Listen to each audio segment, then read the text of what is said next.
A fishing town fading with time. Chapter 1. Where the fog settles first.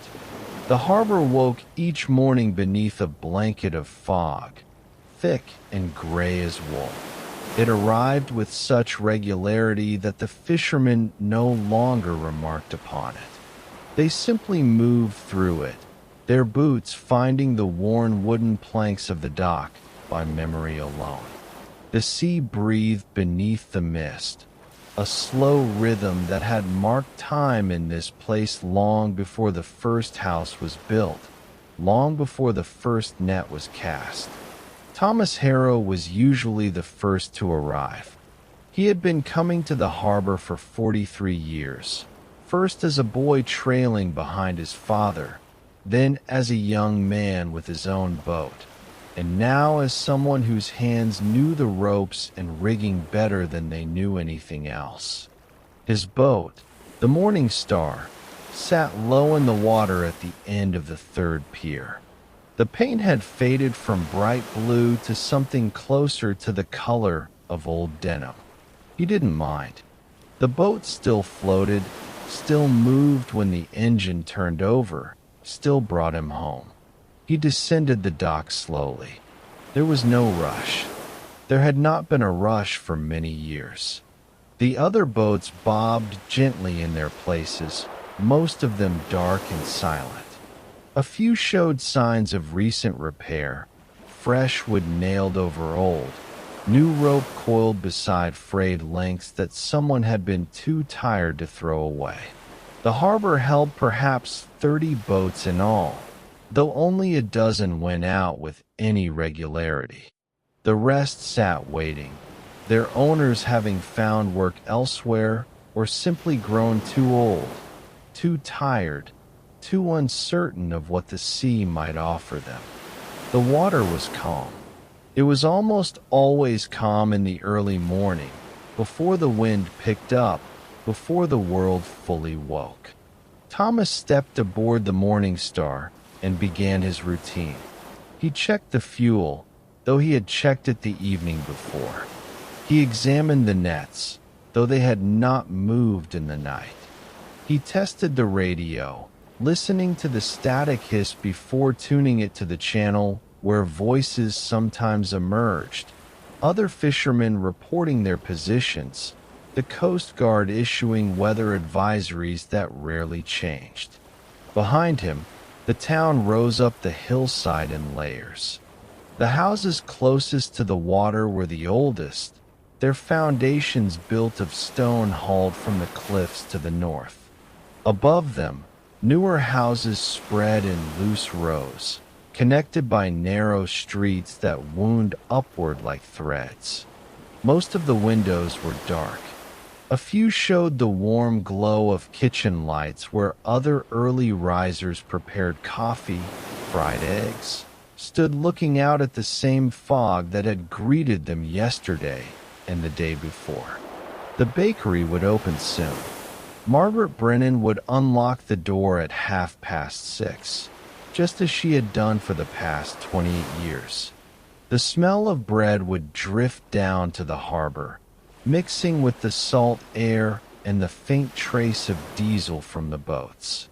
By 7, the small general store would be open, and Harold Chun would be arranging the newspapers that arrived on the morning bus, the same bus that brought fewer passengers each year. Thomas started the engine. It coughed, protested, then settled into a steady rumble. He cast off the lines and guided the Morning Star out of her slip, navigating by instinct through the fog. He knew where the channel markers were, could feel in his bones the shape of the harbor, the curve of the breakwater, the place where the rocks came close to the surface and had to be avoided. Out beyond the breakwater, the fog thinned slightly. The sea stretched away in all directions, gray meeting gray at a horizon that was more suggestion than certainty. Thomas set his course eastward, toward the fishing grounds his father had shown him, the places where the bottom sloped, and created currents that fish followed. He did not expect a large catch. The catches had been growing smaller for years, so gradually that it was difficult to say exactly when the change had begun. One season blended into the next, and only when he looked back across a span of years could he see the slow decline, like watching the tide go out over the course of a day. The radio crackled. A voice emerged, weathered and distant. "Morning Star, this is the Wanderer. You out there, Thomas?" Thomas reached for the handset. "I'm here, Joseph. Heading east. Same as always," Joseph Keene replied. There was a smile in his voice, or perhaps just the acknowledgement of routine. "I'll be working the northern grounds. Sea's quiet today. Every day lately," Thomas said. They spoke for a few more minutes, the kind of conversation that required few words because everything essential was already understood. Then the radio fell silent again, and Thomas was alone with the sound of the engine and the gentle slap of water against the hull. He reached his chosen spot and cut the engine. The silence that followed was profound. He could hear the cry of gulls somewhere in the fog, distant and mournful. He prepared his lines, baiting the hooks with practiced efficiency, movements his hands performed while his mind wandered. He thought about the town, about the way it had looked when he was young, when the harbor had been crowded with boats, when the fish processing plant at the north end had run 2 shifts and the sound of machinery had echoed across the water from dawn until well after dark. The plant had closed 8 years ago, or was it 9? Time had a way of blurring, especially for events that had felt inevitable even as they happened. The building still stood, its windows broken, its walls slowly surrendering to rust and weather. Sometimes teenagers went there at night, daring each other to explore the dark interior, leaving behind spray-painted messages that no one else would ever read. Thomas lowered his lines into the water. He settled back to wait, letting the boat drift. This was the part of fishing that most people did not understand. The long stretches of stillness, the hours when nothing happened. He did not mind. The waiting was as much a part of the work as the hauling in of nets, and in many ways more important. It was in the waiting that a man learned patience, learned to exist without the need for constant motion or noise. The fog began to lift around mid-morning. It did not disappear entirely, but thinned enough that Thomas could see the coastline, a dark line of cliffs and trees. The town was visible as a cluster of structures, small from this distance, huddled together as if for warmth. He could make out the white steeple of the church, the red roof of the old schoolhouse, the long rectangular shape of the community center. He checked his lines. A few fish, enough to justify the fuel he had burned getting out here. He rebaited and lowered them again. The sun was somewhere above the haze, its light diffused and soft. The water reflected it in shades of silver and pearl. By early afternoon, Thomas began to pull in his gear. The catch was modest but acceptable. He would sell most of it to the restaurant in town, the one that still served fresh fish to the tourists who occasionally passed through in summer. The owner, a woman named Claire who had moved here from the city 15 years ago, paid fair prices and never complained about the size of his deliveries. The journey back to harbor was peaceful. The fog had burned off almost entirely now, though it would return by evening. It always did. Thomas guided the morning star through water that sparkled in the soft light, past the breakwater stones where seals sometimes basked, into the protected calm of the harbor. Other boats had returned as well. He could see figures moving on the docks, securing lines, carrying coolers of fish toward waiting trucks. The work continued, slower than before, smaller in scale, but continuing nonetheless. There was comfort in that, in the knowledge that some things persisted even as the world around them changed. Thomas tied up the Morning Star and began to unload his catch. His back ached, a dull, familiar pain that had been with him for so many years it felt like a companion. He worked steadily, in no hurry. When he finished, he would go home to the small house he had lived in since his marriage, the house his wife had filled with light and warmth before her death, the house that now felt too large and too quiet, but was still home. He would eat dinner alone, perhaps watch the news, though it rarely contained anything that mattered to him. He would sit on his porch as the evening settled over the harbor, watching the fog roll back in, watching the lights come on in the houses scattered across the hillside. And then he would sleep, and tomorrow would come, and he would return to the harbor, to the Morning Star, to the sea that had shaped his life and given it meaning, even as it slowly, year by year, offered less in return. The fog was already beginning to gather at the mouth of the harbor, wisps of gray reaching in like fingers. By nightfall it would cover everything, soft and complete, a blanket that muffled sound and blurred edges. The fishermen would be home by then, their boats secured, their work done for another day. The town would settle into its evening rhythms, lights glowing in windows, the faint sound of televisions and conversations, the distant bark of a dog. And the fog would deepen, layer upon layer, until even the closest houses disappeared from view, until there was nothing but the gray and the soft sound of the sea breathing against the shore, the same breath it had been breathing for centuries, patient and endless, caring nothing for the small lives that played out along its edge.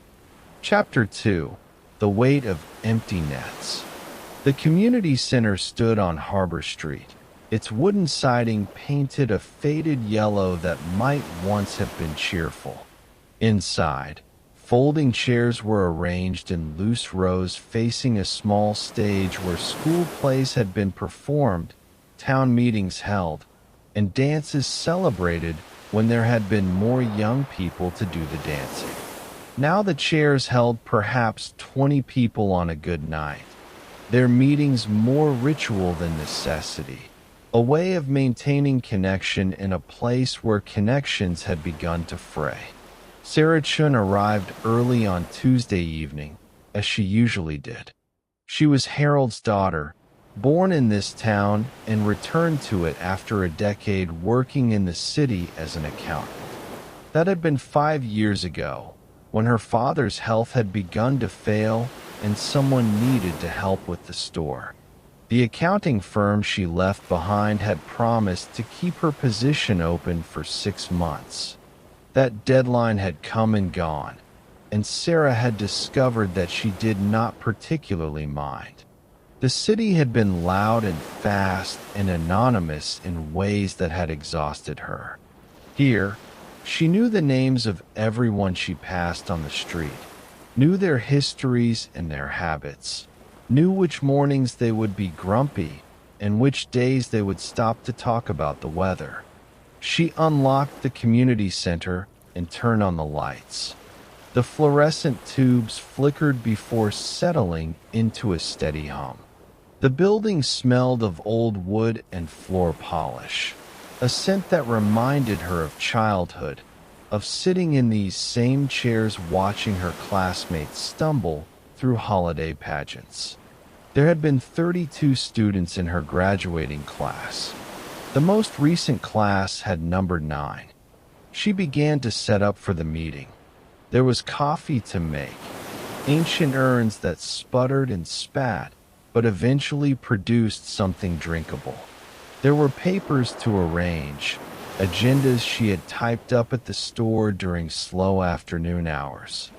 The meeting would cover the usual topics: budget concerns for the volunteer fire department, maintenance needs for the public dock, the ongoing question of whether to repair or demolish the old fish processing plant. People began to arrive around 7. Margaret from the bakery came in carrying a box of day-old pastries that she brought to every meeting, refusing to let them go to waste. David Torres arrived with his wife Elena, both of them retired teachers who had stayed in town even after the school consolidated with the district 3 towns over. Joseph Keene came in from his boat, still smelling faintly of fish and salt water, his weathered face creasing into a smile when he saw familiar faces. Thomas Harrow took a seat near the back, as he always did. He accepted a cup of coffee, but waved off the pastries. He was not much for speaking at these meetings, but he attended regularly, had been attending for decades. Sarah sometimes wondered what kept him coming, whether it was civic duty or simply the need to be among others, to sit in a room where voices spoke and decisions were made, even if those decisions changed very little. The meeting began at 7:30. Frank Morrison, who had been the unofficial moderator for the past 15 years, stood at the front and called everyone to order. Frank had been a lobsterman before his knees gave out, and he still walked with a pronounced limp that made him shift his weight from foot to foot when he stood for too long. "Right," Frank said, adjusting his glasses. "Let's start with the fire department. Bill, you want to give us an update?" Bill Patterson stood. He was the fire chief, a volunteer position he had held for 23 years. "We need new turnout gear," he said. "What we've got is past its expiration date. Insurance says we're not covered if someone gets hurt wearing expired gear." "What's the cost?" someone asked. "About $8,000 for the full set. We've got 6 active volunteers, so we need 6 sets." There was a general murmur. $8,000 was not an impossible sum, but it represented a significant portion of the town's discretionary budget. Frank made a note on his pad. "We'll need to look at the numbers. Maybe we can split it across 2 budget cycles." "Can't split safety," Bill said, but he sat down. The point had been made. The conversation would continue later, in smaller groups, until a compromise was reached that satisfied no one but was acceptable to everyone. The meeting moved on. Sarah presented the numbers for dock maintenance. The pilings at the north end were rotting and needed replacement. The cost estimate was $12,000. More murmurs, more notes. Elena Torres raised the question of the community garden, whether there was interest in expanding it now that the old Morrison property had been donated to the town. "People need fresh vegetables," Elena said, "and it's something the kids can help with when they're around." The kids were around less and less. Most left for college and did not return. Those who did return often stayed only briefly before finding work elsewhere, in larger towns, in cities where opportunity felt less scarce. Sarah was an exception, and she was aware of how exceptional that made her. The conversation turned, as it inevitably did, to the fish processing plant. The building had become a source of ongoing debate. Some wanted it demolished, viewing it as an eyesore and a safety hazard.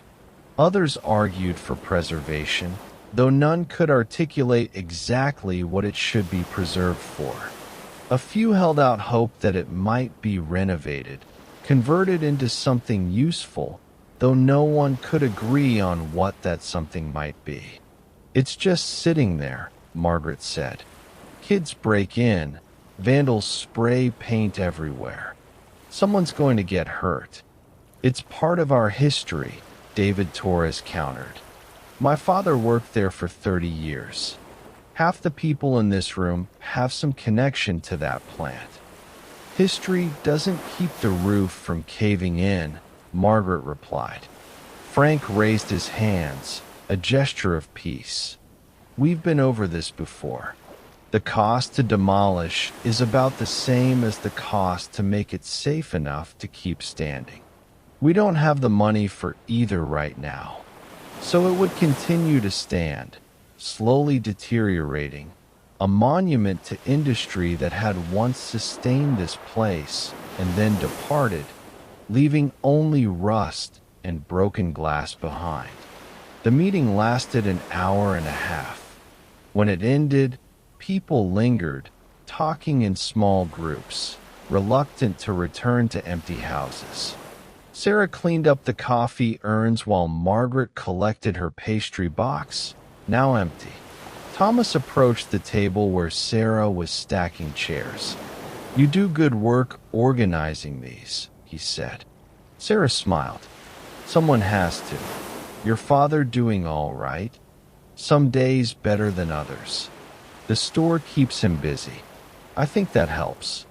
Thomas nodded. "Busy is good." They stood in comfortable silence for a moment. Through the windows, the evening light was fading. The fog was beginning to gather, as it always did. "You ever think about leaving?" Thomas asked suddenly.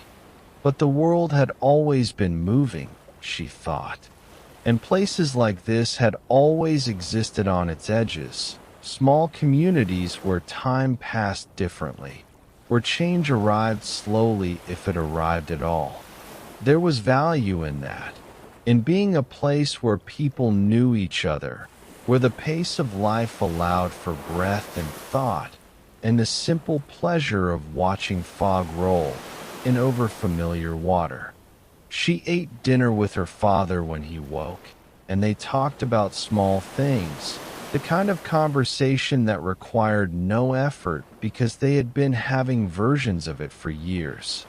Afterward, she sat on the porch and listened to the fog-muffled sounds of the town settling into night. The foghorn at the harbor mouth gave its periodic call, a low note that carried across the water. Somewhere far out, a boat's engine rumbled, someone returning late from the fishing grounds. And the night deepened and the fog thickened, and Sarah sat wrapped in a sweater, thinking about nothing in particular, content to simply exist in this moment, in this place, where everything was familiar and nothing ever seemed to truly change, even as it changed all around her, so slowly that you could miss it if you weren't paying attention, like watching a coastline erode grain by grain, year by year, until one day you realized that the shape of the land was not quite what you remembered it being. Chapter 3. When the lighthouse kept no hours. The lighthouse stood on the northern point, a white tower rising from black rocks that the sea had been sculpting for thousands of years.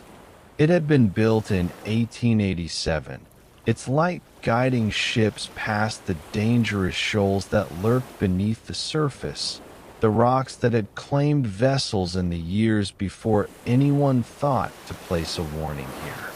For 115 years, a keeper had lived in the small house adjacent to the tower, tending the light, keeping the clockwork mechanism wound, ensuring that the beams swept across the darkness at precise intervals. Then the light had been automated, and the keeper's position eliminated, and the house had stood empty for a time before being sold to a couple from Boston who used it as a summer retreat. They came for a few weeks each year, and the rest of the time the lighthouse stood alone, its lights still turning, still warning, but without human attendance, without the daily rituals of maintenance and care that had once defined its purpose. Marian Foster had been the last keeper's daughter. She was 71 now, living in a small cottage on the edge of town, and she walked to the lighthouse every few days, following the coastal path that wound through scrub pine and beach grass. The walk took her 40 minutes, longer now than it had when she was younger, but she made it regularly, drawn by habit and memory and something deeper that she could not quite name.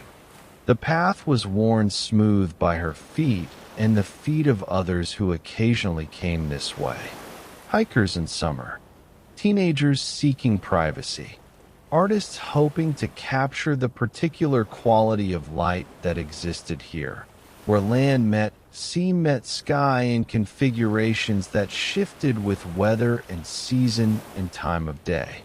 Marianne walked slowly, using a walking stick she had carved herself from driftwood.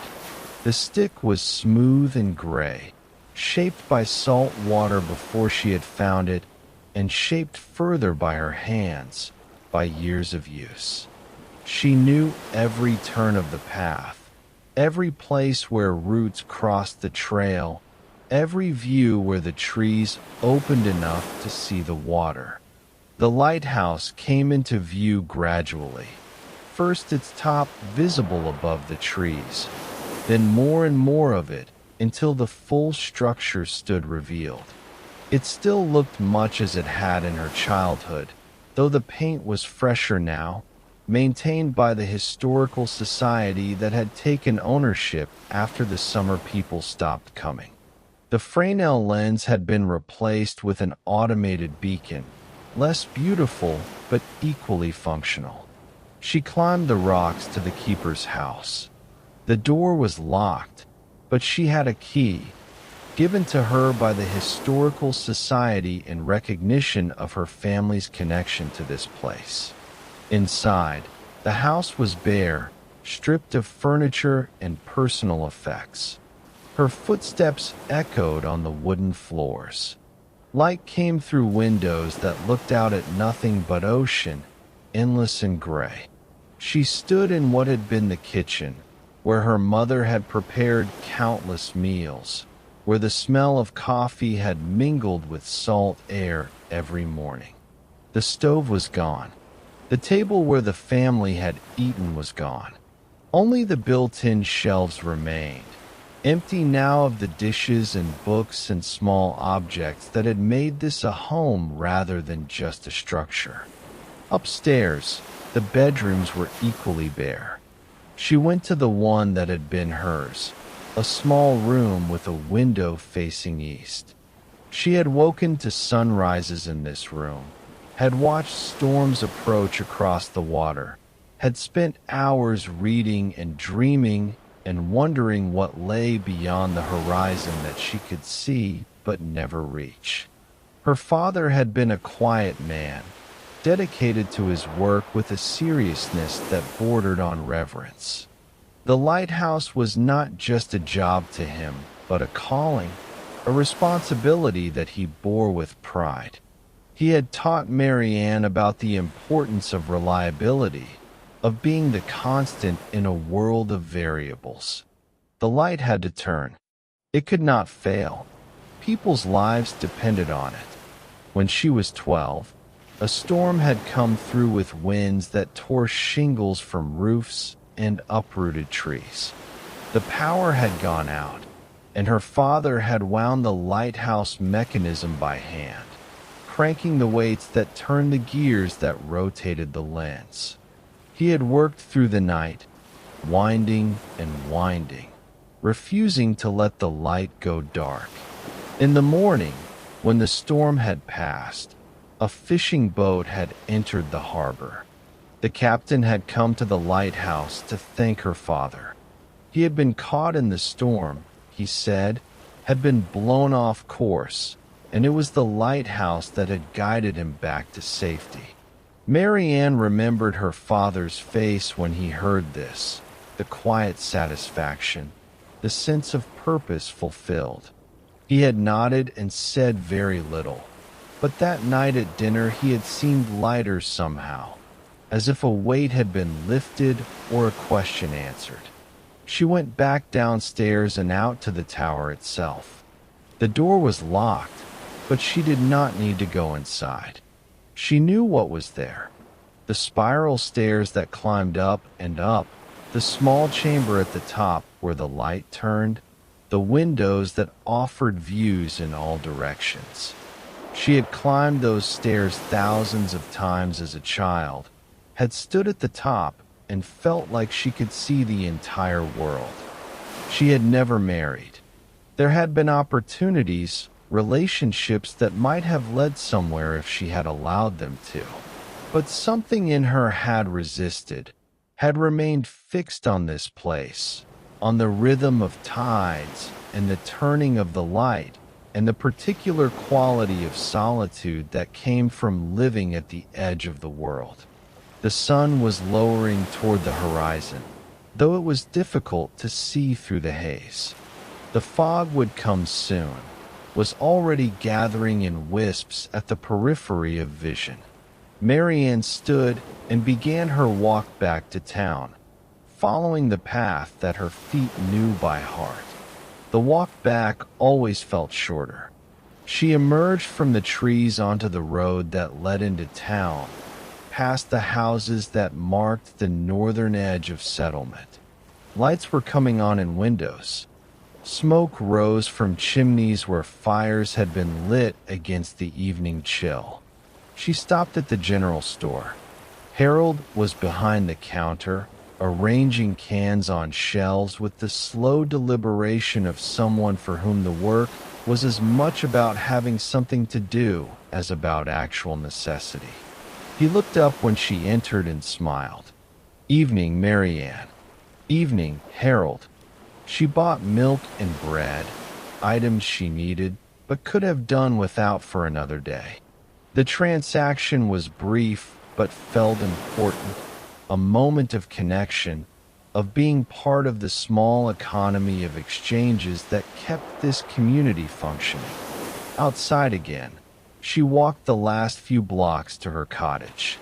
It was a modest structure, painted blue, with a small garden where she grew vegetables and herbs.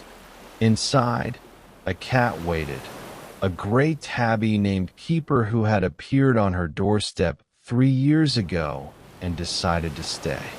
She fed the cat and prepared her own simple meal. She ate at the small table by the window, looking out at the street where evening had fully settled.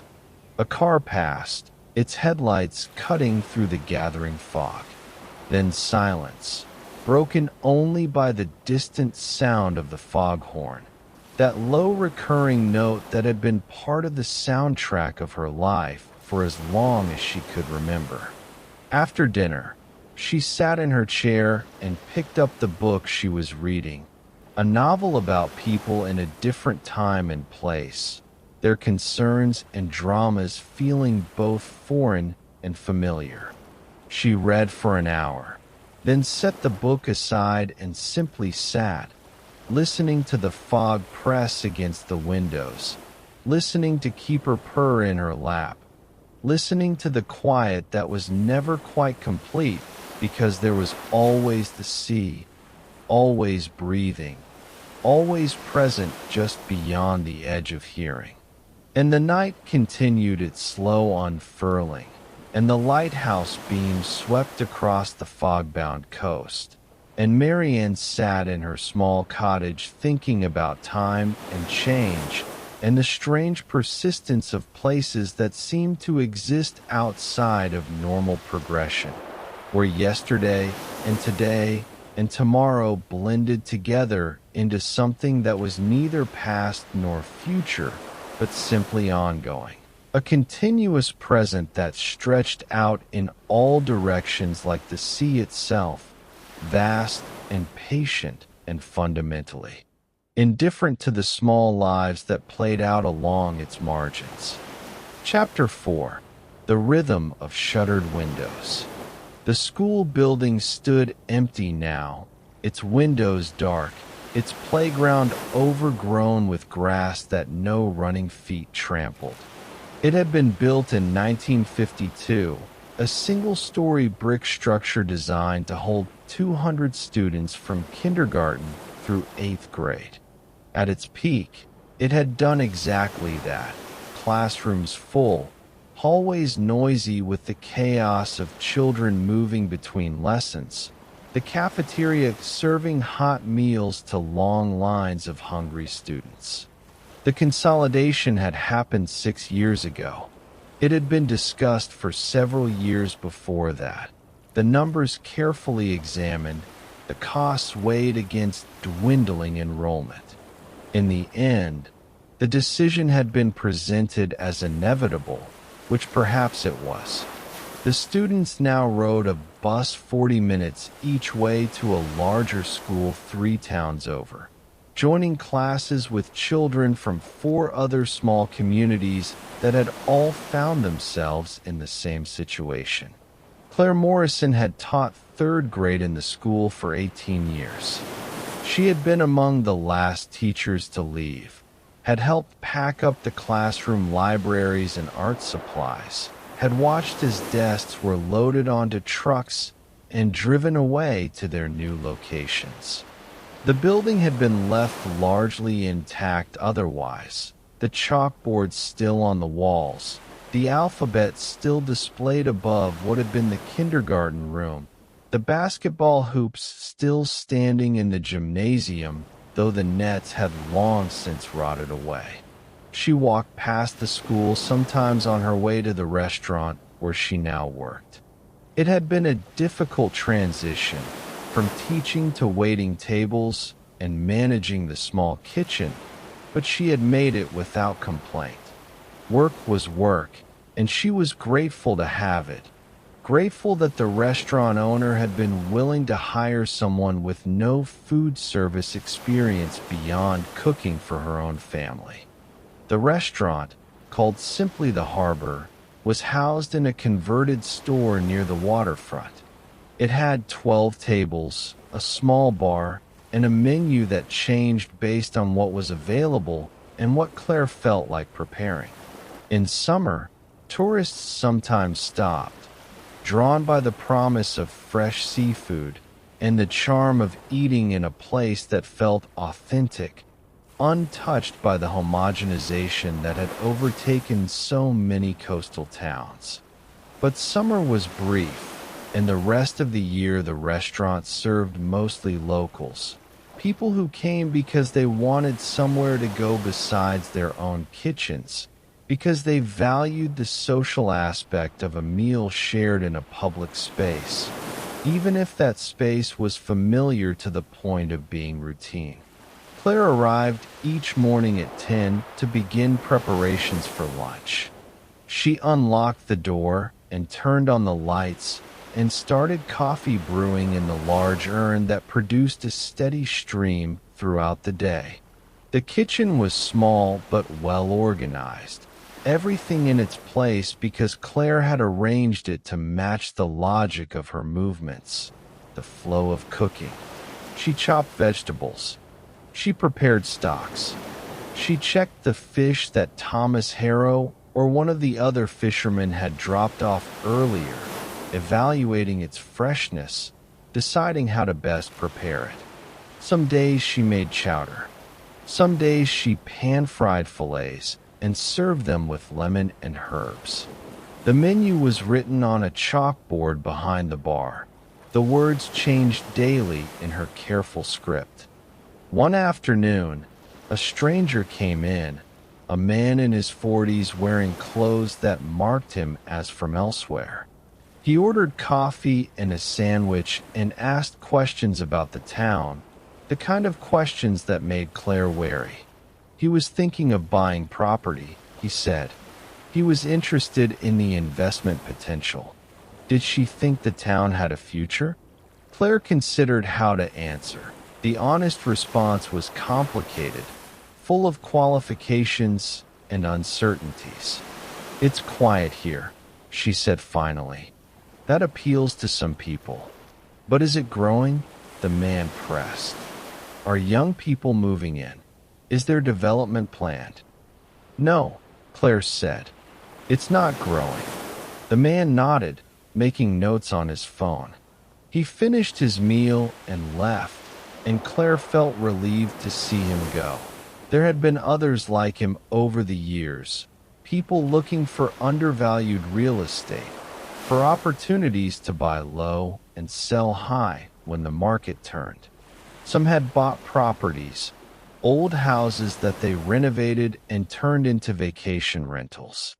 Most of those houses sat empty most of the year, used for a few weeks in summer and otherwise dark, contributing nothing to the life of the community. Evening came, and the dinner rush, such as it was, a family with small children, tourists ending a day of exploring the coast. An older couple celebrating an anniversary. Claire served them and made conversation and accepted their compliments on the food with genuine pleasure. Cooking for others was satisfying in immediate ways that teaching never had been. The feedback was direct, the results visible. She closed the restaurant at 9, cleaning the kitchen, counting the modest receipts. The profit margin was thin, but she was managing barely. She paid her bills and Kevin's wages and her own modest salary. She set aside a small amount each month for repairs and equipment replacement, knowing that the refrigerator would eventually fail, that the stove would need maintenance, that something always needed attention. And the night deepened around her house, around all the houses in the town, fog pressing against windows, the foghorn calling its repetitive warning, the sea continuing its endless motion just beyond sight, just beyond hearing, present always in the back of consciousness, a low note that underscored everything, that had been there before any of them and would remain long after. Chapter 5, Where the Tides Keep Their Secrets. The cemetery occupied a hillside at the southern edge of town, its gravestones arranged in rows that followed the contours of the land. The oldest markers dated to the early 1800s, their inscriptions worn nearly smooth by weather and time. Newer graves were scattered among them, the most recent additions from the past few years, the town's elderly residents passing in the same quiet way they had lived. Robert Kim visited his wife's grave every Sunday afternoon. He had been making this walk for 4 years, since cancer had taken Linda suddenly. More suddenly than such things usually happened. The diagnosis and decline compressed into 3 months that felt both impossibly fast and endlessly slow. The grave was in the newer section, marked by a simple stone that bore her name and the years that had bounded her life. He brought flowers when they were available from his garden. In winter, he brought nothing, just stood before the stone and talked quietly about the week that had passed, about small events and observations, maintaining the habit of conversation even though only he was present to hear his own words. Robert had retired from his job as the town's only doctor 2 years ago, though he still saw patients occasionally when the young doctor who had taken over his practice needed help or was away. The transition had been difficult. His identity had been so bound up in the work, in being the person people called when they were sick or hurt or frightened, in carrying the responsibility of their health and sometimes their survival. Linda had helped him through that transition, had encouraged him to find other ways to spend his time, to develop interests beyond medicine. They had traveled, visiting places they had always meant to see but never found time for during the working years. They had taken up hiking, exploring the trails that wound through the coastal forests. They had been planning a longer trip, something ambitious, when she got sick. After her death, Robert had struggled with the purposelessness of his days. He woke early out of habit, but had nowhere to go, nothing that required his immediate attention. He tried to read, but found his concentration scattered. He tried to work in his garden, but found the silence oppressive. Eventually, he had begun to walk. Long walks, sometimes lasting hours, following roads and paths he knew and others he discovered by wandering. The walks gave his day structure, gave his body something to do while his mind processed grief. He walked to the lighthouse and back. He walked the beach. He walked through the neighborhoods of the town, observing the slow changes, the houses that were maintained and those that were not, the yards that bloomed with careful gardening and those that were returning to wild grass. On one of these walks, he had encountered Marianne Foster near the lighthouse. They had known each other peripherally for years, had exchanged greetings at town events, but had never spoken at length. That day, they had walked back to town together, and the conversation had flowed easily, two people comfortable with silence, but also willing to fill it with words when words felt appropriate. They had begun walking together regularly after that, an informal arrangement that suited them both. Marian knew the coastal paths better than anyone, knew where to find tidal pools, and where seals hauled out on particular rocks at particular times of day. Robert appreciated her knowledge, her quiet competence, the way she moved through the landscape as if she were part of it rather than merely passing through. After visiting Linda's grave, he walked to Marianne's cottage. She was in her garden, pulling weeds from between rows of lettuce. She looked up when he approached and smiled. "Ready?" she asked. "If you are." They set out along the coast road, heading north. The afternoon was cool, the sky overcast in the way that meant fog would come early. They walked at a comfortable pace, no rush, no destination except the walking itself. "I saw Thomas at the store yesterday," Marianne said. "He looked tired. He's not young anymore. None of us are. He won't stop fishing, though. I don't think he knows how to do anything else." Robert nodded. He understood that, the difficulty of letting go of identity, of work that had defined you. "Did you hear about the Brennan building?" he asked. "The one on Harbor Street? What about it?" "Margaret's thinking of selling. She says the bakery isn't making enough to justify keeping the building." Marianne was quiet for a moment. "Where would she go?" "I don't know. She didn't say." They walked on, considering this information and what it might mean.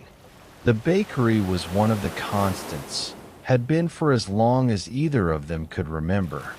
The idea of it closing felt impossible, even though they both knew that nothing was truly permanent, that businesses closed and people moved and the configurations of a place changed whether you were ready for that change or not. But he also thought about the things that would remain: the sea and the rocks and the fog, the rhythm of tides and seasons, the particular quality of light that existed here and nowhere else. Those things were indifferent to human presence, would continue whether anyone was here to witness them or not. There was something both melancholy and comforting in that thought. They walked back as the fog began to roll in, thick enough that visibility dropped to just a few dozen yards. They navigated by memory and by the sound of the ocean, which changed subtly depending on the shape of the coastline, the depth of the water, the configuration of rocks. By the time they reached town, the fog had enveloped everything. Street lights glowed as diffuse halos. Houses appeared and disappeared as they walked past. The world had shrunk to just what was immediately around them, everything else erased by the gray. Robert walked Marianne to her cottage and then continued to his own house. Inside, he made dinner, ate alone at the table where he and Linda had shared thousands of meals. The routine was familiar now, no longer as painful as it had been in the early months. Grief had not disappeared, but had transformed into something more manageable, a constant low ache rather than the sharp stabbing pain of fresh loss. He read for a while, then went to bed, listening to the fog press against the windows, listening to the foghorn's steady call. Sleep came in its own time, and with it dreams that he would not remember in the morning, images and emotions that surfaced and dissolved like waves on a shore, leaving behind only the vague sense of having traveled somewhere in the night. They walked back as the fog began to roll in, thick enough that visibility dropped to just a few dozen yards. They navigated by memory and by the sound of the ocean, which changed subtly depending on the shape of the coastline, the depth of the water, the configuration of rocks. By the time they reached town, the fog had enveloped everything. Street lights glowed as diffuse halos. Houses appeared and disappeared as they walked past. The world had shrunk to just what was immediately around them, everything else erased by the gray. Robert walked Marianne to her cottage and then continued to his own house. Inside, he made dinner, ate alone at the table where he and Linda had shared thousands of meals. The routine was familiar now, no longer as painful as it had been in the early months. Grief had not disappeared, but had transformed into something more manageable, a constant low ache rather than the sharp stabbing pain of fresh loss. He read for a while, then went to bed, listening to the fog press against the windows, listening to the foghorn's steady call. Sleep came in its own time, and with it dreams that he would not remember in the morning, images and emotions that surfaced and dissolved like waves on a shore, leaving behind only the vague sense of having traveled somewhere in the night. Chapter 6. The Sound of Boats at Rest. Winter arrived gradually, the days growing shorter, the fog lasting longer into the mornings. The fishing fleet went out less frequently, the weather too uncertain, the catches too small to justify the risk and expense. Boats sat at their moorings, rocking gently in the protected waters of the harbor, waiting for better conditions that might or might not come. Thomas Harrow spent more time on maintenance during these weeks, tasks he had been putting off during the busier seasons. He scraped barnacles from the Morning Star's hull, repainted sections where the finish had worn thin, replaced sections of railing that had begun to rot. The work was tedious but satisfying, keeping his hands busy and his mind occupied. Other fishermen did the same, their boats pulled up on the shore or secured to the dock while they worked. They helped each other sometimes, lending tools or expertise, working together to solve problems that were easier with two pairs of hands. The camaraderie was quiet, expressed more through actions than words, but it was real, a bond formed by shared experience and mutual understanding of the challenges they faced. Joseph Keene worked on the Wanderer at the next slip over, replacing hydraulic lines in the winch system. He and Thomas had fished these waters for roughly the same span of years, had watched the industry change around them, had adapted as best they could to declining stocks and rising costs, and the slow exodus of younger people who might have taken up the work. "You thinking about next season?" Joseph asked, not looking up from his work. "Always thinking about next season," Thomas replied. "I mean really thinking. Whether it's worth it." Thomas set down his paintbrush. "You considering stopping?" Joseph shrugged. "My daughter keeps asking me to come stay with her in Portland. Says I could see the grandkids more, not have to worry about the boat." "Would you be happy there?" "Don't know. Would I be happy here if I'm not fishing?" It was a question without a good answer. Thomas understood the dilemma, the way identity and work became intertwined until it was hard to imagine one without the other. He had no children, no grandchildren waiting in another city. His life was here, in this harbor, on this boat. The question of what he would do if he stopped fishing was one he avoided contemplating. They worked in silence for a while. Around them, the harbor went about its slow business. A truck arrived to pick up lobster traps, old ones being replaced with new. Someone was pressure washing the dock, the spray creating rainbows in the pale winter light. A dog wandered along the waterfront, investigating interesting smells, its owner calling from somewhere out of sight. By midday, Thomas had finished what he intended to accomplish. He cleaned his brushes, secured his tools, and walked into town. The streets were quiet, most people indoors, the cold keeping everyone close to their fires and heaters. He stopped at the general store. Harold was arranging canned goods, a task that seemed to occupy him frequently, though Thomas suspected it was more about having something to do than actual necessity. Sarah was at the counter, working on what looked like accounting, her calculator and ledger spread across the surface. "Thomas," Harold greeted him. "Cold enough for you." "Getting there." Thomas bought coffee and a sandwich from the small deli case, paid, and lingered near the counter. The store was warm, and he was in no hurry to return to the cold. "How's the boat work going?" Sarah asked. "Nearly done. Just the regular maintenance. Keeping busy." "That's good. Staying busy helps." There was something in her tone that made Thomas look at her more carefully. She looked tired, he thought, though perhaps everyone looked tired in winter, when the light was thin and the days were short and the cold seeped into everything. "Store doing all right?" he asked. Sarah glanced at her father, who had moved to the far end of the aisle and was occupied with his arranging. "We're managing," she said quietly, "but it's getting harder. People buy more online now. We can't compete with those prices.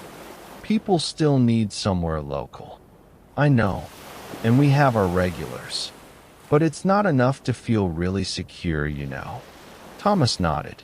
He knew that feeling of precariousness, of being one bad season or one major expense away from having to make difficult decisions, was familiar to everyone who tried to make a living in this town.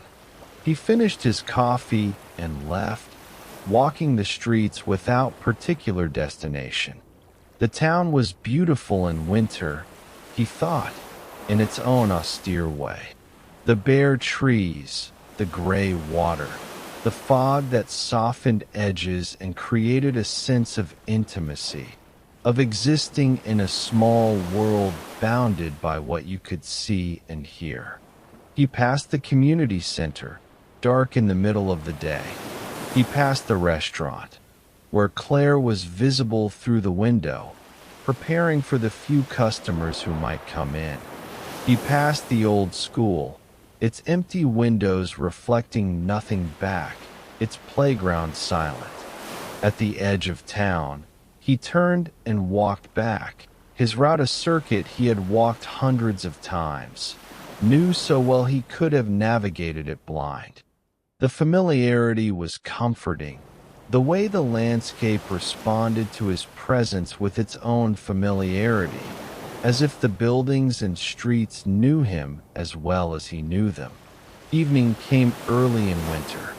By 4 o'clock, the light was fading, and by 5 it was fully dark.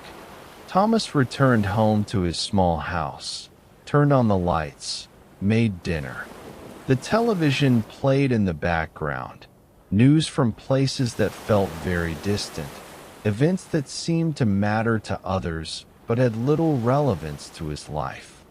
He thought about Joseph's question, about whether it was worth continuing.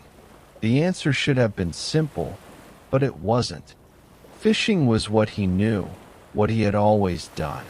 But it was also becoming harder, less profitable, more uncertain. How long could he continue before the economics forced a decision he was not ready to make? These thoughts circled without resolution as he ate, as he cleaned his dishes, as he sat in his chair and tried to read, but found his attention drifting. Eventually he gave up and simply sat, listening to the sounds of the house, the creak of old wood, the hum of the refrigerator, the distant call of the foghorn marking intervals that measured nothing and everything. Sleep came late, and with it dreams of being at sea, of hauling nets that were always empty, of searching for fish that had disappeared into depths beyond reach. He woke in the dark, disoriented, the dream lingering until he remembered where he was, who he was, that tomorrow would come, and with it the same questions, the same uncertainties, the same slow unfolding of days that were both precious and difficult in ways he could not quite articulate. Chapter 7. The Library That Remembered Everything. The library stood on a quiet side street, a small building made of red brick with tall windows that let in what light the winter sky offered. It had been built in 1923, funded by a grant from the Carnegie Foundation in an era when such institutions were spreading across the country, monuments to the belief that books and knowledge should be accessible to everyone. Inside, the shelves held perhaps 15,000 volumes, a modest collection but carefully curated over the decades by librarians who understood their community's needs and interests. There were novels and biographies, reference books and local histories, children's books and large print editions for older readers whose eyes had grown weak. Amanda Price had been the librarian for 12 years. She had come to the position from a larger library system, drawn by the promise of being the sole librarian, of having control over acquisitions and programming, of being able to shape the library according to her vision. She had been 29 when she arrived, full of ideas about community engagement and digital resources and transforming the library into a vibrant hub of activity. Some of those ideas had worked. She had started a weekly story time for young children, though attendance had dwindled as families moved away.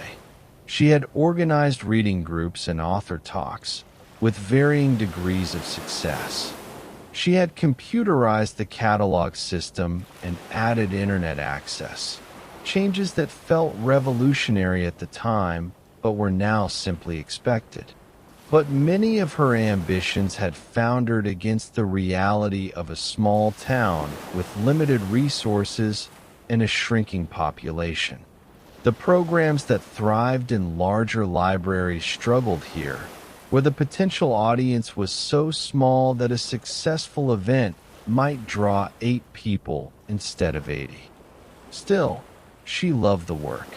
She loved the quiet of the building, the way the light slanted through the windows in the afternoon, the smell of old books and floor polish. She loved helping people find what they were looking for, whether that was a specific title or just something good to read.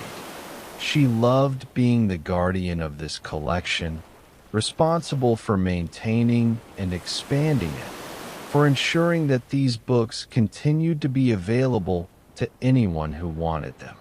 On a Tuesday morning in January, Amanda was at her desk processing new arrivals when Marianne Foster came in. Marianne was one of the library's most regular patrons, visiting twice a week to return books and select new ones. She read voraciously, working her way through entire sections, her tastes ranging from historical fiction to natural science to poetry. "Good morning, Marianne." "Good morning, Amanda. What new books came in?" Amanda showed her the small stack, perhaps 10 titles that represented the library's entire monthly acquisition budget.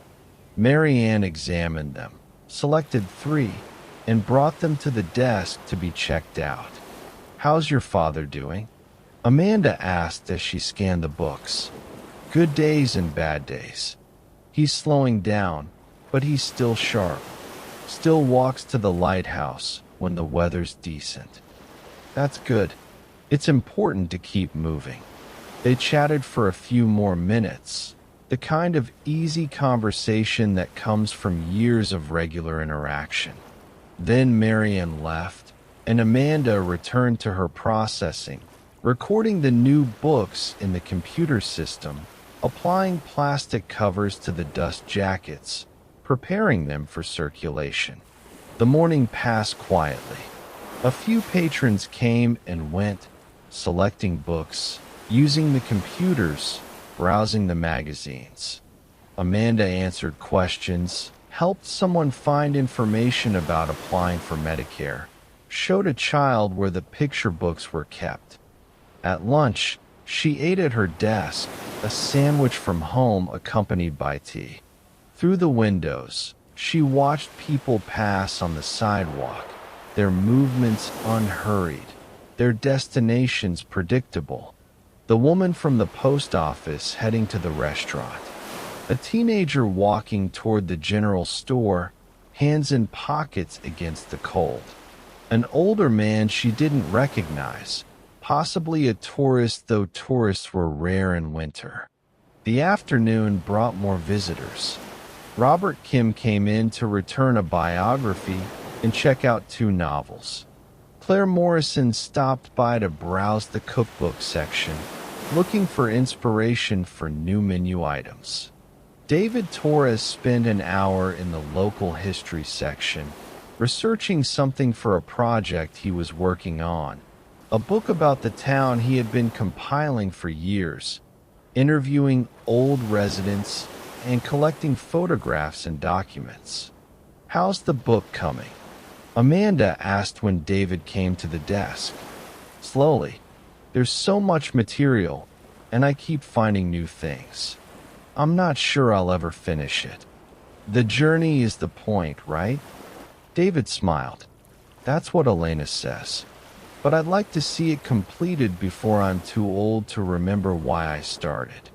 At 4 o'clock, Amanda began her closing routine. She shelved returned books, straightened the tables and chairs, turned off the computers.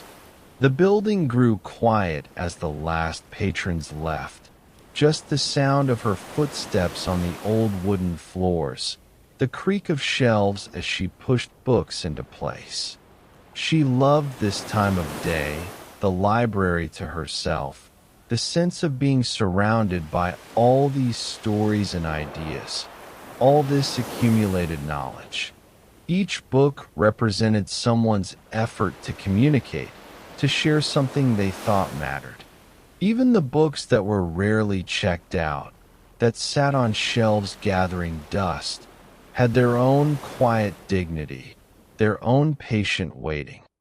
Before leaving, she walked through the stacks, a habit she had developed over the years. She trailed her fingers along the spines, reading titles, occasionally pulling a book out to examine it more closely. In the fiction section, she found a volume of short stories by a writer she admired. On impulse, she checked it out for herself, adding it to her own modest pile of books to read. She locked the door and walked home through the winter evening. The fog was already forming, wisps of it drifting through the streets. Lights glowed in windows, and somewhere a television played, voices and music faint and indistinct. Amanda lived in a small apartment above what had once been a hardware store and was now vacant, the owner having retired without finding a buyer. Her apartment was filled with books, stacks of them on every surface, shelves lining the walls. She could have used the library's collection for all her reading, but she liked owning books, liked having them around her, physical objects that she could return to, that marked different periods of her life. She made dinner and settled into her reading chair with the story collection.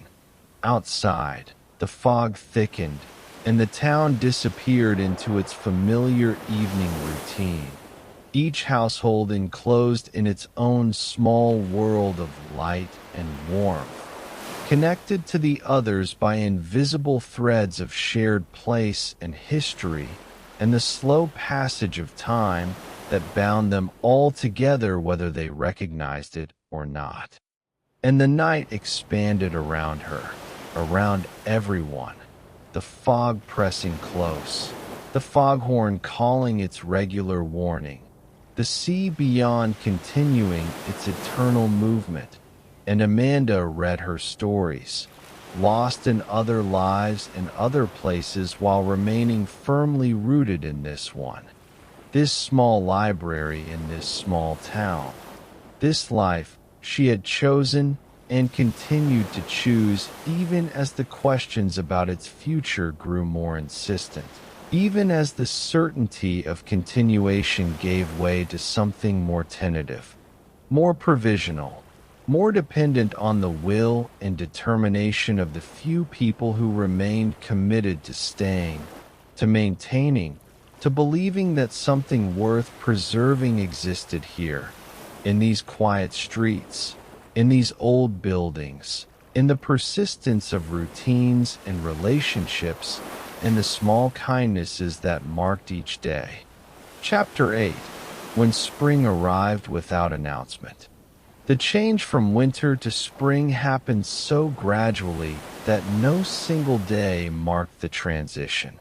The fog remained, the gray skies persisted, but something shifted in the quality of light, in the angle of the sun when it occasionally broke through. The days grew longer by increments. Minutes added each week until suddenly it was light at 6 in the evening instead of full dark. Thomas noticed it first in the behavior of the gulls, which became more aggressive in their hunting, more vocal in their territorial disputes. Then in the water temperature, which rose just enough that his hands didn't immediately go numb when he handled wet ropes. The sea itself seemed to wake from some deep dormancy, its surface showing more activity, small fish jumping, seals appearing in places they had avoided during the coldest months. He began going out more frequently, the morning star cutting through water that felt alive again after the dead stillness of winter. The catches improved slightly, not dramatically, but enough to notice, enough to matter. Other boats appeared in the fishing grounds, captains emerging from their winter hibernations, testing the season, seeing what the sea might offer. In town, the changes were equally subtle. Margaret Brennan began baking lighter pastries, switching from the heavy dark breads of winter to rolls and croissants that seemed to acknowledge the approaching warmth. Harold Chun rearranged the general store's display windows, moving winter supplies to the back and bringing forward gardening tools and seed packets. Sarah helped her father with the transition, climbing a ladder to take down the winter decorations that had hung since December, replacing them with simple arrangements that suggested renewal without being obvious about it. The store had survived another winter, its margins still thin, but its doors still open, and that felt like a victory worth acknowledging quietly. Claire Morrison adjusted her menu, incorporating the first spring vegetables that arrived on the weekly delivery truck. She added lighter soups, salads with fresh greens, fish preparations that emphasized the delicate flavors rather than the heavy sauces of winter. Her customers noticed and approved, their orders shifting to match the season, their appetites responding to the same subtle cues that prompted birds to begin nest building and plants to push green shoots through still cold soil. The harbor became busier. Boats that had sat idle for months were prepared for launch, their owners scraping and painting and making repairs. The sound of work carried across the water, the scrape of sanders, the clang of metal on metal, voices calling back and forth in the particular shorthand that develops among people who have worked together for years. Joseph Keene had decided to go out for another season. His daughter in Portland had been disappointed but understanding. Just one more year, he had told her, though both of them knew that one more year might extend indefinitely, that the pull of routine and identity was stronger than logic or planning for a comfortable retirement. He and Thomas worked near each other on the docks, their boats side by side, their conversations sporadic but comfortable. They talked about the fishing prospects, about equipment that needed replacing, about younger captains who were trying new techniques, new technologies that promised efficiency but came with costs and complications. "You ever think about selling the Morning Star?" Joseph asked one afternoon. Thomas paused in his work. "To who?" "I don't know. Someone. There's no one to sell to. Young people aren't going into fishing, and anyone old enough to know the work is already doing it or decided against it." Joseph nodded slowly. "So what happens to the boats when we're done?" "They rot, probably, or get sold for parts. Or someone from away buys them to convert to pleasure boats." The thought sat between them, uncomfortable but undeniable. These boats, these tools that had been their livelihoods and their identities, would outlast them, but not by much. Without new generations taking up the work, the fleet would simply dissolve, one boat at a time, until the harbor held only recreational vessels and tourist attractions. But that was a problem for another day, another season. For now, there was work to do, gear to maintain, preparations to make. The sea was there, patient and indifferent, waiting for them to venture out, to cast their nets, to continue the patterns that had sustained this place for generations. Mary and Foster walked the coastal path more frequently as spring advanced. The wildflowers were beginning to appear, small blooms of white and purple pushing through the beach grass. She knew where to look for them, knew which areas warmed first and therefore bloomed earliest. Her walks with Robert Kim had become a regular fixture of her weeks, something she looked forward to, a structure that organized her days. They talked about many things on their walks. Robert told her about his years in medical practice, about patients he had treated, about the satisfaction of diagnosis and treatment, about the frustrations of cases where medicine offered no solutions. Marianne told him about the lighthouse, about her father's dedication, about growing up in a place where your entire world was visible from a single vantage point. "Do you ever feel trapped?" Robert asked during one walk. "Being in the same place your whole life?" Marianne considered this. "Sometimes, but I also feel rooted, which is different from trapped. I know this place deeply, understand it in ways that would take decades to develop anywhere else. That knowledge feels valuable, even if it's not the kind of thing that shows up on a resume. I understand that. Medicine was like that for me. The longer I practiced here, the more I understood not just diseases, but people, families, the way health and illness pattern across generations." They walked in silence for a while, comfortable with not filling every moment with words. The fog had lifted early today, and visibility extended far out to sea. They could see fishing boats working the grounds, small shapes against the vast gray blue of the ocean. In the library, Amanda Price prepared for the spring reading program she organized each year. It was a modest effort, a series of book discussions held on Thursday evenings, open to anyone interested. Attendance varied from 3 to 15 people depending on the books selected and whether other events competed for attention.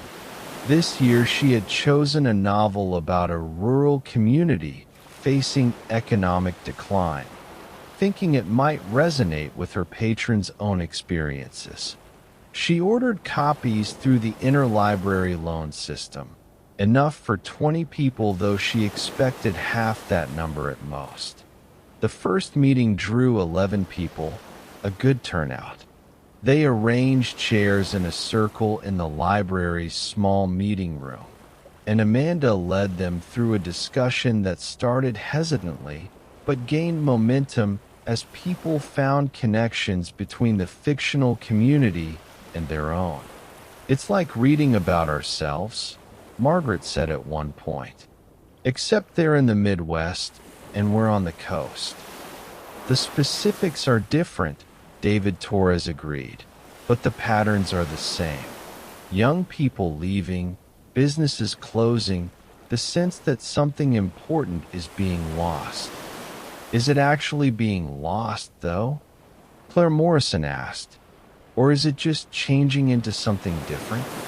The question hung in the air, unanswerable in any definitive way.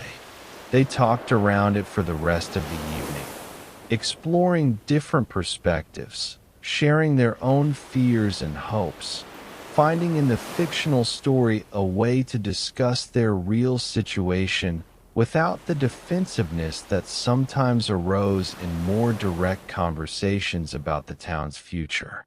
When the meeting ended, people lingered, reluctant to leave, the conversation continuing in smaller groups. Amanda felt a satisfaction that went beyond the success of the program itself. This was what libraries were for, she thought.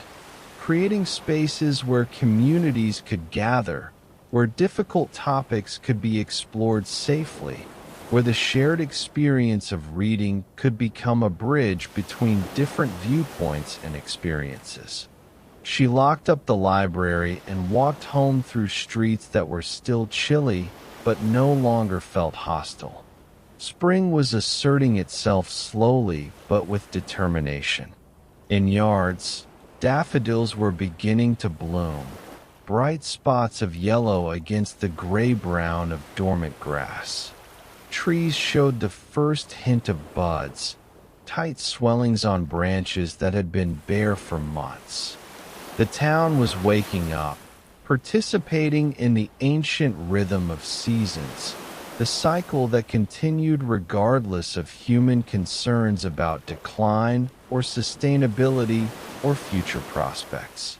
There was something reassuring in that, in the knowledge that spring would come whether the town thrived or struggled, that the natural world proceeded according to its own logic, indifferent to economic forces and demographic trends. Amanda climbed the stairs to her apartment and settled into her evening routine.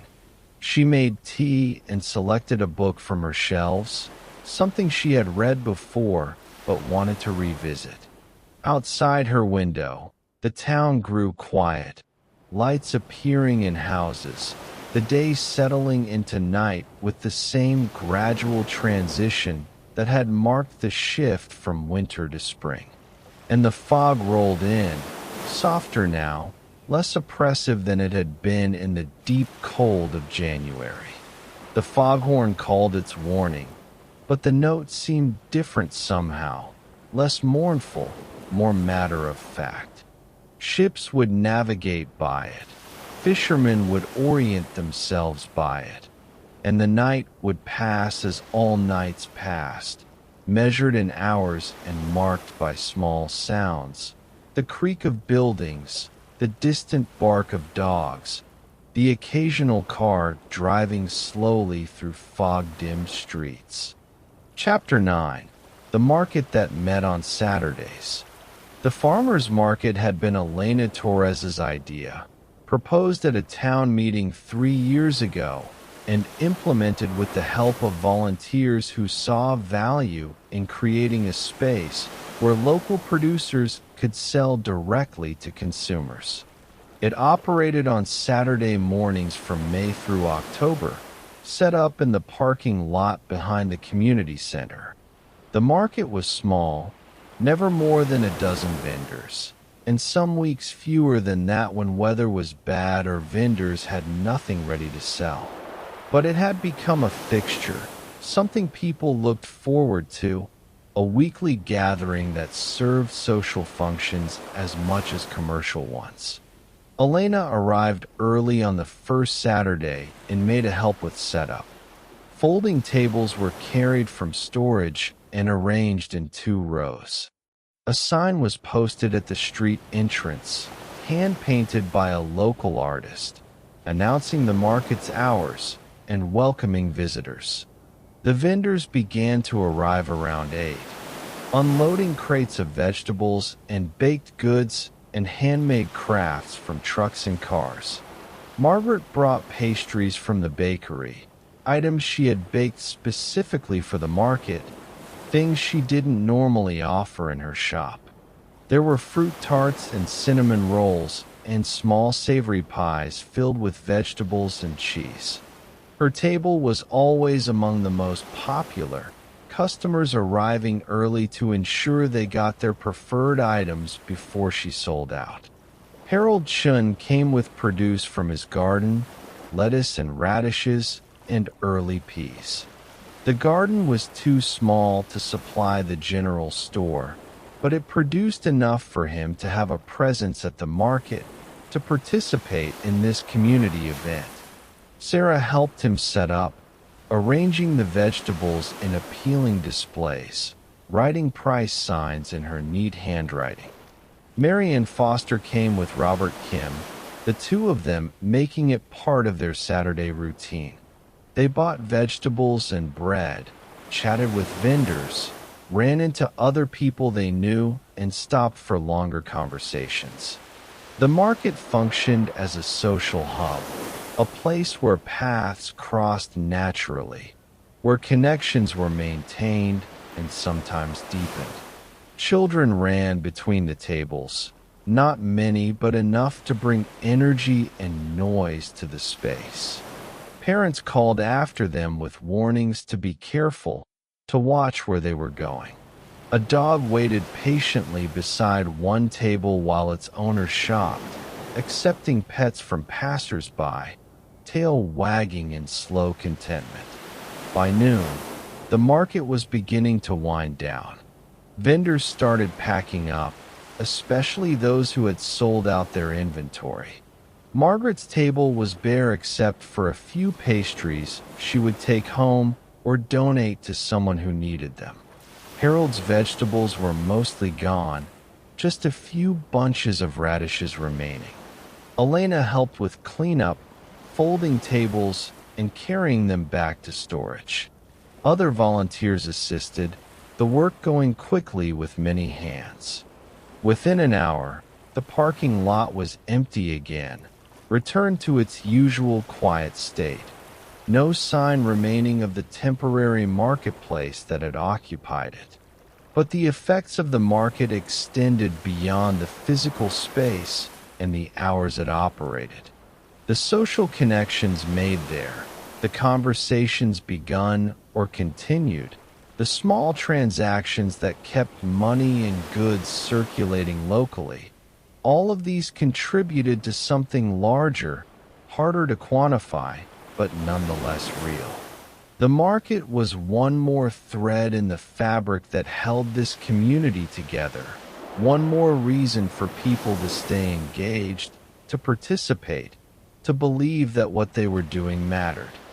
Elena listened, understanding that he was working through his thoughts aloud, that he didn't need her to respond, just to be present while he articulated what he was learning.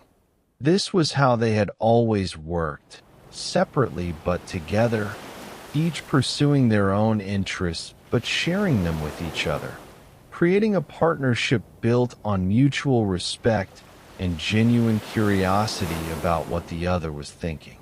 "Do you think anyone will read it?" she asked when he finished. "The book, I mean, when you're done."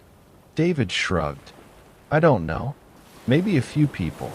The Historical Society might want copies for their archive. But that's not really why I'm doing it." "Why are you doing it?" He thought about this, looking at the papers on his desk, the evidence of hours and years of work. Because it matters to remember. Because these stories deserve to be recorded. Because even if only 10 people read it, those 10 people will know more about this place than they would have otherwise. Elena smiled. "That's a good reason." They sat together in comfortable silence, the afternoon light coming through the window, dust motes visible in the beam. Outside, the town continued its slow weekend rhythm. People working in gardens, walking dogs, running errands, living lives that were ordinary and unremarkable and therefore easy to overlook, to dismiss as unimportant. But David's project insisted on their importance, on the value of recording and remembering, of bearing witness to how people lived and worked and built communities in places that were never going to be famous, never going to attract attention from the wider world. These were the places where most people lived, he thought, small towns and ordinary neighborhoods, places where history happened quietly, in increments too small to notice day by day, but significant when viewed across decades. He returned to his work, and Elena went to prepare dinner, and the afternoon passed into evening, the light fading, the fog beginning to gather as it always did, and somewhere on the coast the lighthouse beam began to turn, and somewhere in the harbor boats rocked at their moorings, and somewhere in houses scattered across the hillside people were finishing their days, satisfied or frustrated or simply tired, ready for rest and for the next day to come, which it would, inevitably, bringing with it the same mixture of routine and surprise, difficulty and small pleasures that every day brought. Chapter 10. The evening when nothing happened. Tuesday evening arrived with rain, light but persistent, the kind that seemed less like individual drops and more like moisture suspended in air.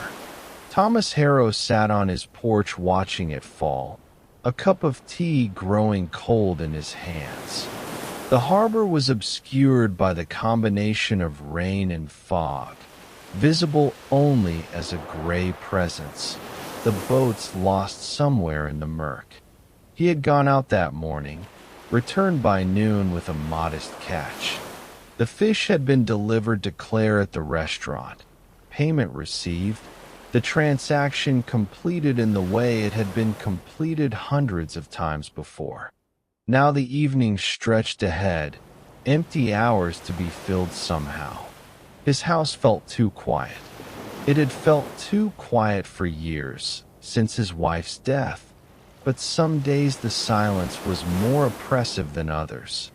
He considered calling someone, going somewhere, but the rain discouraged movement, and he lacked the energy to overcome that discouragement. Instead, he sat and watched the rain and thought about nothing in particular, his mind drifting across memories and observations without settling on anything specific.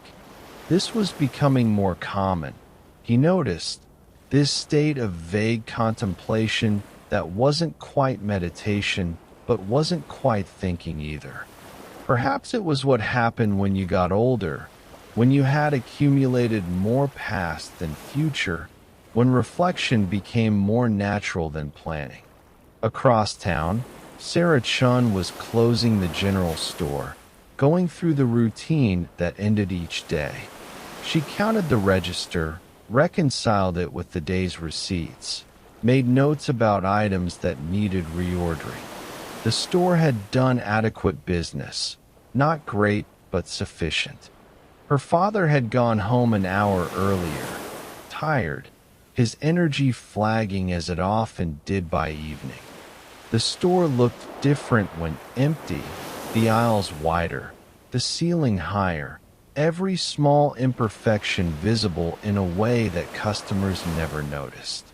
Sarah walked through it slowly, straightening items that didn't need straightening, postponing the moment when she would have to leave and return to the apartment she shared with her father, to the evening routine of dinner and television and the slow passage of hours until sleep. She wasn't unhappy exactly, but she also wasn't happy in the way she had imagined happiness when she was younger, when the future had seemed full of possibilities, when every decision felt significant and potentially life-changing. Now she understood that most decisions were small, that life was mostly composed of ordinary days that accumulated into years, that happiness was less about excitement and more about the absence of acute unhappiness, about finding small satisfactions in routine and familiarity. She locked the store and walked home through the rain, her umbrella providing incomplete shelter. The streets were empty, everyone indoors, the town withdrawn into itself against the weather. Lights glowed in windows, warm and inviting from outside, though the actual interiors were probably just ordinary rooms where people were doing ordinary things, watching television, reading, preparing meals, arguing or talking or sitting in silence. At the library, Amanda Price was shelving books, the last task of her day. The building was empty, the patrons all gone home, just her and the books and the sound of rain on the roof. She moved through the stacks with practiced efficiency, returning each book to its proper place, maintaining the order that made the collection usable. She loved this work, the physical aspect of it, the way it required just enough attention to be engaging without being demanding. Her mind could wander while her hands performed their familiar tasks, sliding books into place, adjusting.